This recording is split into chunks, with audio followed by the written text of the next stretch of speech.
Welcome to Study the Bible with me. Today we are continuing from where we stopped last time, so grab the Bible and let's dig right in.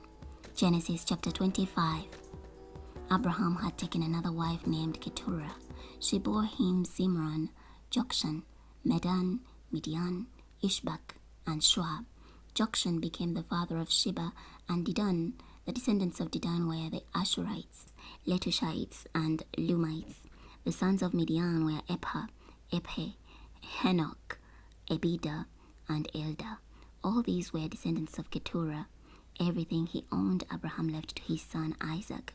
But while he was still alive, Abraham gave gifts to the sons of his concubines and sent them off to the east, away from his son Isaac. Abraham lived a total of 175 years. Then Abraham breathed his last and died at a good old age. An old man who had lived a full life. He joined his ancestors. His sons Isaac and Ishmael buried him in the cave of Machpelah near Mamre, in the field of Ephron, the son of Zohar, the Hittite. This was the field Abraham had purchased from the sons of Heth.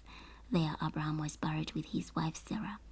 After Abraham's death, God blessed his son Isaac.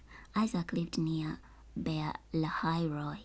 This is the account of Abraham's son Ishmael, whom Hagar the Egyptian, Sarah's servant, bore to Abraham.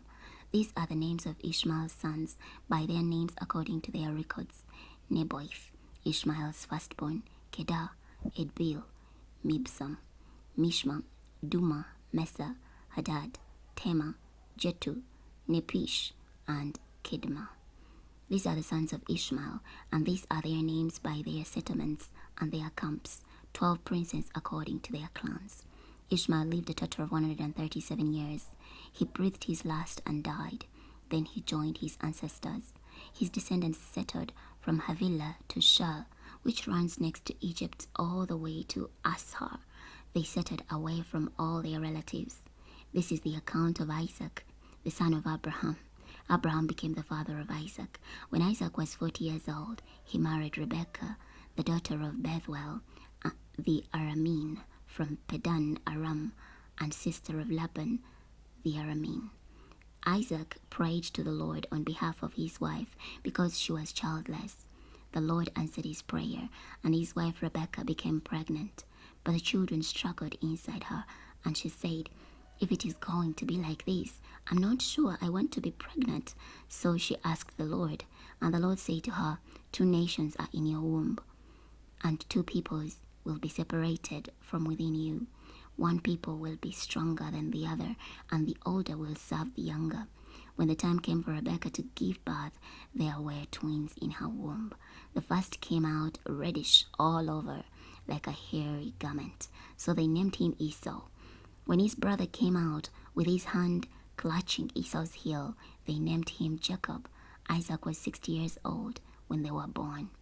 When the boys grew up, Esau became a skilled hunter, a man of the open fields. But Jacob was an even-tempered man living in tents. Isaac loved Esau because he had a taste of fresh game. But Rebekah loved Jacob. Now Jacob cooked some stew, and when Esau came in from the open fields, he was famished. So Esau said to Jacob, "Feed me some of the red stuff. Yes, this red stuff, because I'm starving." This is why he was called Edom. But Jacob replied, "First sell me your birthright." "Look," said Esau, "I am about to die. What use is the birthright to me?" But Jacob said, "Swear an oath to me now." So Esau swore an oath to him and sold his birthright to Jacob. Then Jacob gave Esau some bread and lentil stew. Esau ate and drank, then got up and went out. So Esau despised his birthright. Chapter 26. There was a famine in the land subsequent to the earlier famine that occurred in the days of Abraham. Isaac went to Abimelech, king of the Philistines, at Gerar. The Lord appeared to Isaac and said, "Do not go down to Egypt. Settle down in the land that I will point out to you. Stay in this land.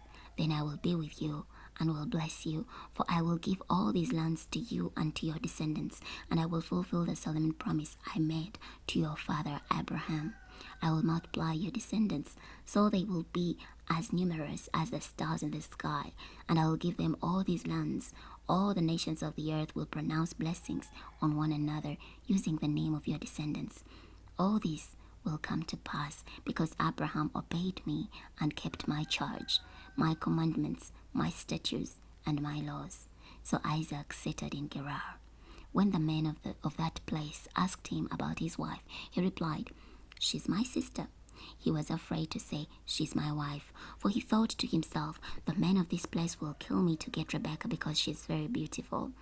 After Isaac had been there a long time, Abimelech, king of the Philistines, happened to look out a window and observed Isaac caressing his wife Rebekah. So Abimelech summoned Isaac and said, "She's really your wife. Why did you say she's my sister?" Isaac replied, "Because I thought someone might kill me to get her." Then Abimelech exclaimed, "What in the world have you done to us? One of the men might easily have had sexual relations with your wife, and you would have brought guilt on us." So Abimelech commanded all the people, "Whoever touches this man or his wife will surely be put to death." When Isaac planted in that land, he reaped in the same year 100 times what he had sown, because the Lord blessed him. The man became wealthy. His influence continued to grow until he became very prominent. He had so many sheep and cattle and such a great household of servants that the Philistines became jealous of him. So the Philistines took dirt and filled up all the wells that his father's servants had dug back in the days of his father Abraham. Then Abimelech said to Isaac, "Leave us and go elsewhere, for you have become much more powerful than we are." So Isaac left there and settled in the Gerar valley. Isaac reopened the wells that had been dug back in the days of his father Abraham, for the Philistines had stopped them up after Abraham died. Isaac gave these wells the same names his father had given them. When Isaac's servants dug in the valley and discovered a well with fresh flowing water there, the herdsmen of Gerar quarreled with Isaac's herdsmen, saying, "The water belongs to us." So Isaac named the well Esek, because they argued with him about it.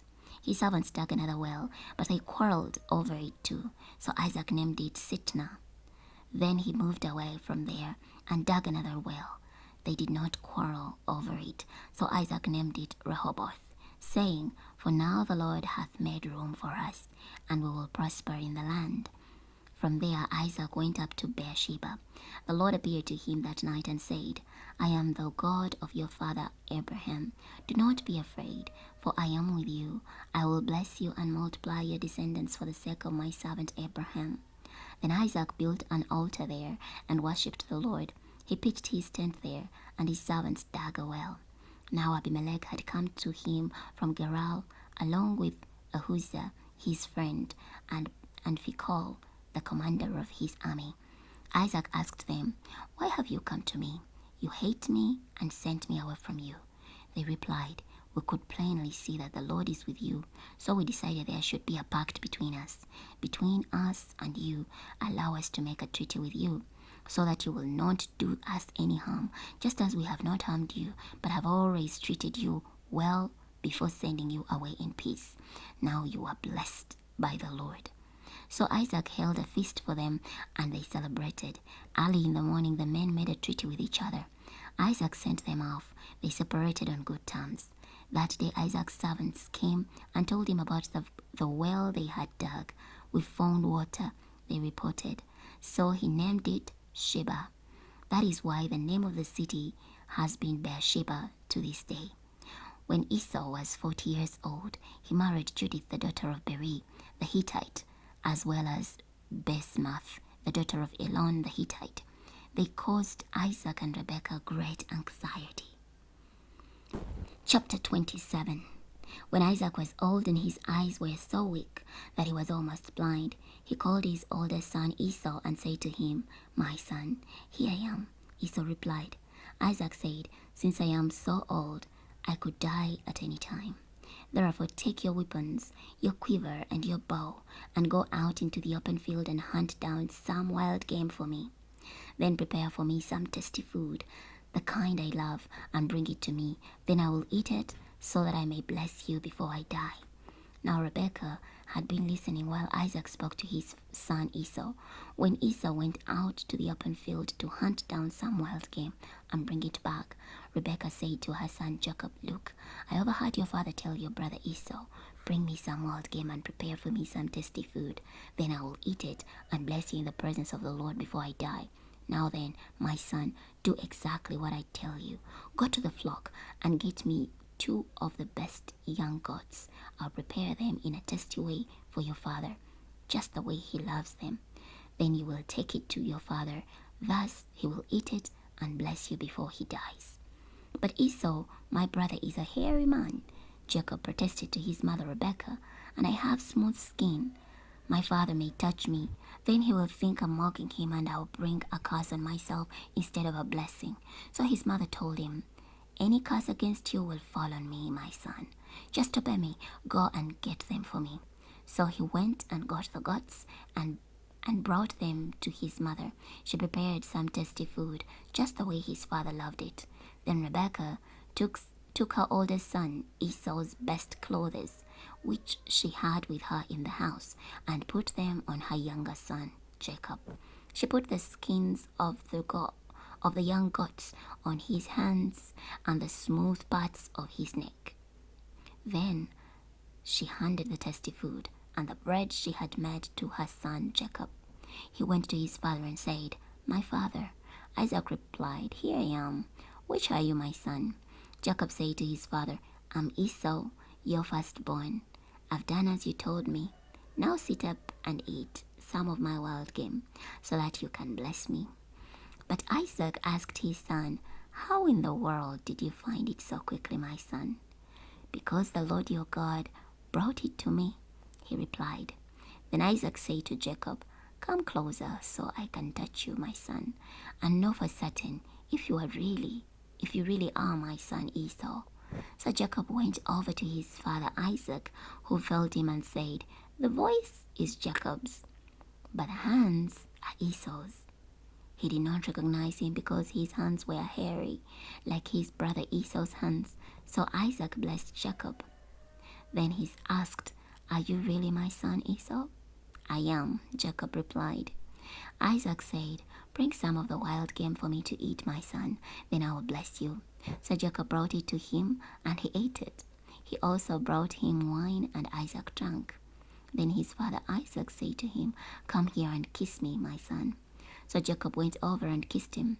When Isaac caught the scent of his clothing, he blessed him, saying, "Yes, my son smells like the scent of an open field, which the Lord has blessed. May God give you the dew of the sky and the richness of the earth and plenty of grain and new wine. May peoples serve you and nations bow down to you. You will be lord over your brothers, and the sons of your mother will bow down to you.